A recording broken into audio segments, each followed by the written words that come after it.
साहब ने बहुत ही गंभीर आरोप लगाया है कि ये एक्सीडेंट में मौत नहीं है तो ये मर्डर है। सर क्या सोच के आपने इससे? देखिए, क्या सरकार अंधी है? सरकार को ये समझ में नहीं आ रहा है या सरकार देख नहीं रही है कि हर रोज़ हज़ारों मजदूर महाराष्ट्र से मजबूर होकर अपने अपने राज्यों की तरफ पैदल निकल रहे हैं। इस तपती धूप के अंदर छोटे छोटे बच्चों को लेकर बुज़ुर्ग लोग, नौजवान लड़के, ये लोग या तो साइकिल के ऊपर 1400, 1500, 1600 किलोमीटर का सफ़र तय करने के लिए ये लोग पैदल इस वजह से निकल रहे हैं कि उन्हें कोई सुविधा नहीं दी जा रही है। मैंने खुद ने prime minister's office, railway minister, railway department, इनको सबको ट्वीट के जरिए बार बार ये बताया था कि कई हजार लोग यहाँ पर फंसे हुए हैं करके। इसके बावजूद अगर ये घटना होती है, ये एक्सीडेंट होता है, तो ये एक्सीडेंट नहीं है, ये हत्या है। और इस हत्या के पीछे रेलवे डिपार्टमेंट के ऊपर हत्या का केस रजिस्टर होना चाहिए, प्राइम मिनिस्टर्स ऑफिस के ऊपर है तो रजिस्टर होना चाहिए। क्योंकि अगर आप सिविल एविएशन मिनिस्टर ये प्लानिंग कर सकते हैं कि 7 तारीख से लेकर 14 तारीख के बीच में इतने हज़ार हम मुसाफिरों को विदेशों से हम यहाँ पर हवाई जहाज़ के ज़रिए लेकर आएंगे, तो इन गरीबों को सड़कों के ऊपर क्यों छोड़ा गया है? मरने के लिए ही छोड़ा गया ना, कि मरने के बाद क्या होगा? इनकी कीमत लगा दी गई है। शिवराज सिंह चौहान साहब ने 5 लाख रुपये का घोषणा की है, महाराष्ट्र के मुख्यमंत्री ने 5 लाख रुपये की कंपनसेशन की घोषणा की है, यानी कि इनकी मौत की कीमत 5-5 लाख रुपये रहेगी। तुम मरो, हम तुमको 5-5 लाख रुपये देंगे करके। अब होगा यही कि रेलवे मिनिस्टर, प्रधानमंत्री है तो कुछ दुख जताएंगे कि मुझे बहुत अफसोस हुआ है करके। रेलवे मिनिस्टर कहेगा कि मैं एक इंक्वायरी करवा रहा हूँ, और उसी इंक्वायरी का नतीजा है ये जितने अधिकारी यहाँ पर आए हुए हैं, ये सब के ऊपर हत्या का केस रजिस्टर होना चाहिए। ये गरीबों को आज भी आप देखें, अगर आप रोड के ऊपर जाइए तो कितने 100 मजदूर आपको अभी भी रास्ते के ऊपर मिलेंगे जो रोड के ऊपर निकले हैं सिर्फ इस उम्मीद के ऊपर कि हमको कहीं ना कहीं कुछ ना कुछ सहारा मिल जाएगा करके। और ये भी जो मजदूर निकले थे इस उम्मीद के ऊपर निकले थे कि कम से कम हमें औरंगाबाद से जो ट्रेन जाने वाली थी जबलपुर, वो ट्रेन के अंदर हमको जगह मिल जाएगी करके इसमें। लेकिन क्या ये सरकार को दिख नहीं रहा है? हर रोज़ आप लोग ही दिखा रहे हैं, आपके चैनल के ऊपर ही दिखाया जा रहा है कि कैसे ये गरीब लोग सड़कों के ऊपर इतनी तपती धूप के अंदर 1400, 1500, 1600 किलोमीटर का सफ़र के तय करने के लिए निकले हुए हैं।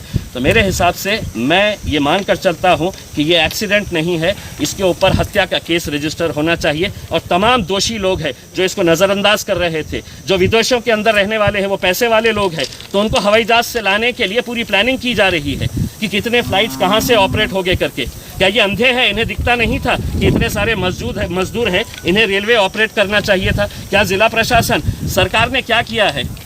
सिद्धार्थ साहब, सरकार ने ये किया था कि एक नोटिफिकेशन जारी किया और ये कहा कि इस ईमेल आईडी के ऊपर जितने भी मजदूर जाना चाहते हैं वो उस ईमेल आईडी के ऊपर है, तो आप अपना डिटेल्स अपलोड करिएगा, आपका आधार कार्ड अपलोड करिएगा, आपका मेडिकल सर्टिफिकेट अपलोड करिएगा। ये मजदूर जिनके पास ना स्मार्टफोन्स है, जिन्हें ना कंप्यूटर ऑपरेट करना आता है, ये मजदूर लोग ऑपरेट करे होते ऑनलाइन करके। कोई डॉक्टर है तो इन्हें सर्टिफिकेट देने के लिए तैयार नहीं था।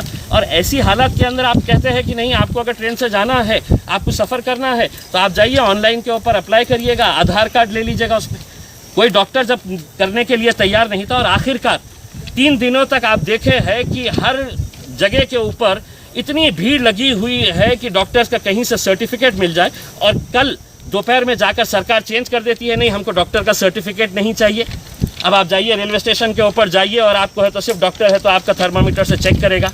तो ये रोज़ रोज़ के जो कानून बदले जा रहे थे, ये जानते हुए, ये अच्छी तरह से समझते थे कि ये लोग मरने वाले हैं। वायरस से नहीं मरेंगे, कोरोना वायरस से नहीं मरेंगे तो भूखमरी से मरेंगे, भूखमरी से नहीं मरेंगे तो इस तरह रेल के पटरियों के नीचे आकर मरेंगे, या सड़कों के ऊपर तपती धूप के अंदर मरेंगे। ये सब अच्छी तरह से जाहिर है कि इन लोगों के पास में मतलब इनके पास में ना फिटनेस सर्टिफिकेट था, ना सर्टिफिकेट था। ये लोग ब्लॉक से इसके वजह से छुपा कर इस रोड से आए। तो जिला प्रशासन भी यहाँ पर थोड़ा सा जिम्मेदार लगता है? 100% जिम्मेदार है, जिला प्रशासन भी जिम्मेदार है उसमें। क्या ये सरकार की जिम्मेदारी नहीं है, प्रशासन की जिम्मेदारी नहीं है कि आप अपने कम से कम, महाराष्ट्र जो है वो हमारी संस्कृति नहीं है इस तरह से गरीबों को, इस तरह से हम लोग जो उनकी पीड़ा देखते हुए हम नज़रअंदाज करें करके। ये सरकार की जिम्मेदारी थी कि कम से कम बसेस लगाए, महाराष्ट्र के बॉर्डर तक उन्हें बसेस तक पहुँचाया जाए। आप जानते हैं अच्छी तरह से, मैंने खुद ने कितने लोगों को ऐसा देखा है कि जो बसें साइकिल के ऊपर नौजवान लड़के निकल पड़े हैं कि नहीं साहब अब हम रह नहीं सकते हैं। और किस बात के लिए? कि उनको 2 वक्त की रोटी नहीं मिल रही है। कम से कम हम अपने घर जाएंगे, अपने घर में जाकर हम अपने परिवार के बीच में अगर हम मर गए तो चलेगा, लेकिन हम हमें यहाँ नहीं रहना है। और कितने दिन हो गए हैं, कोई 2 दिन 4 दिन का अगर होता तो हमको भी समझ में आ गया होता, लेकिन अगर 1.5 महीने के ऊपर हो गया है और ये प्रशासन पूरी तरह से अगर इस तरह से इंतज़ार कर रहा था कि कितनी मौतें होगी करके। प्रधानमंत्री का बयान सुनिएगा, अफसोस हुआ है। प्रधानमंत्री को क्या दिखता नहीं है? प्रधानमंत्री टीवी देखते नहीं है क्या? ट्वीट्स पढ़ते नहीं है क्या? उनको पता नहीं है कि इतने सारे मजदूर जो रोड के ऊपर निकले हुए हैं उनकी हालत क्या है करके। अभी मैं आ रहा था, एक आदमी छोटे से बच्चे को, 2 साल के बच्चे को लेकर है तो कितनी दूर से निकला हुआ है, 150 किलोमीटर का सफ़र किया है। आप निकलिए, आपको खुद मिलेंगे वो लोग यहाँ पर भी। सर, इसमें बात ये है कि ये लोग जो है एक स्टील कंपनी में काम करते थे जालना के, तो उस कंपनी की भी जिम्मेदारी बनती थी कि उनको खाना पानी मुहैया करना। देखिए, सरकार ने तो एक कागज़ निकाल दिया, कागज़ के टुकड़े के ऊपर लिख दिया है उसके ऊपर कि किसी की भी पगार काटनी नहीं चाहिए, किसी को नौकरी के ऊपर से निकालना नहीं चाहिए।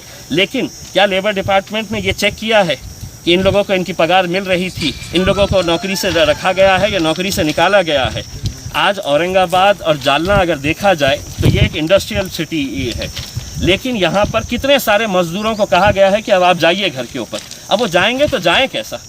सरकार ने ये तो कह दिया है कि हम आपको ट्रैवल पास दे देंगे। अब ट्रैवल पास देने के बाद कैसा जाएंगे आप मुझे ये बताइएगा। सरकार के या प्रशासन की तरफ से क्या इंतज़ाम किया गया है? हम तो उत्तर प्रदेश या मध्य प्रदेश की बात नहीं कर रहे हैं। अगर औरंगाबाद से किसी को नागपुर जाना है, जो महाराष्ट्रियन बंदा है, अगर किसी को नांदेड़ जाना है, किसी को उस्मानाबाद जाने का है, मुंबई जाने का है, तो उसके लिए क्या प्रावधान किया गया है? ये हम प्रशासन से सवाल करना चाहते हैं। कोई प्रावधान किया गया है? कोई इंतज़ाम किया गया है? नहीं, हम आपको सिर्फ पास दे रहे हैं, आप अपना करिएगा। अरे जिस आदमी के पास 2 वक्त की रोटी नहीं है खाने के लिए, अगर आप उसको इस तरह से कागज़ का टुकड़ा दे देंगे और कहेंगे कि नहीं अब हमने पास दे दिए है, अब तुम तुम्हारा इंतज़ाम कर लो करके, तो मेरे हिसाब से ये एक खेल है, खिलवाड़ है। सिर्फ गरीब लोग हैं, उनकी मौत के ऊपर क्या अफसोस करने का? उसमें 5 लाख रुपए दे दिए, मरने के बाद उसमें और भी मरेंगे, 10-20 लोग मरेंगे तो 5-5 लाख रुपए मिल जाएंगे उसके अंदर। इससे ज़्यादा और कुछ नहीं होगा। एक इंक्वायरी होगी, इंक्वायरी के अंदर क्या होगा? मैं पीयूष गोयल साहब से पूछना चाहता हूँ, पीयूष गोयल साहब, इतने नादान नहीं है जनता कि अब आप इंक्वायरी करेंगे? क्या निकलने वाला है इंक्वायरी के अंदर? ये लोग सड़क से इसलिए नहीं जा सकते थे कि इनको जालना की बॉर्डर के ऊपर रोका गया होगा, इनको करमाड़ की बॉर्डर के ऊपर रोका गया होगा कि तुम कहाँ जा रहे हैं करके। ये पुलिस वाले इन्हें परेशान कर रहे थे तो चोर रास्तों से जा रहे थे कि हम रेलवे ट्रैक के ऊपर से चले जाए करके। और यहाँ पर ये जो मौत का तांडव जो हुआ है, इसके लिए पूरा रेलवे डिपार्टमेंट भी उतना ही जिम्मेदार है जितना ज़िला प्रशासन है, और उतना ही प्राइम मिनिस्टर्स ऑफिस जिम्मेदार है। जो बातें तो बड़ी बड़ी करते हैं, लेकिन इस हत्या के दोषी अगर है तो ये पूरे लोग हैं। निश्चित रूप से यहाँ पर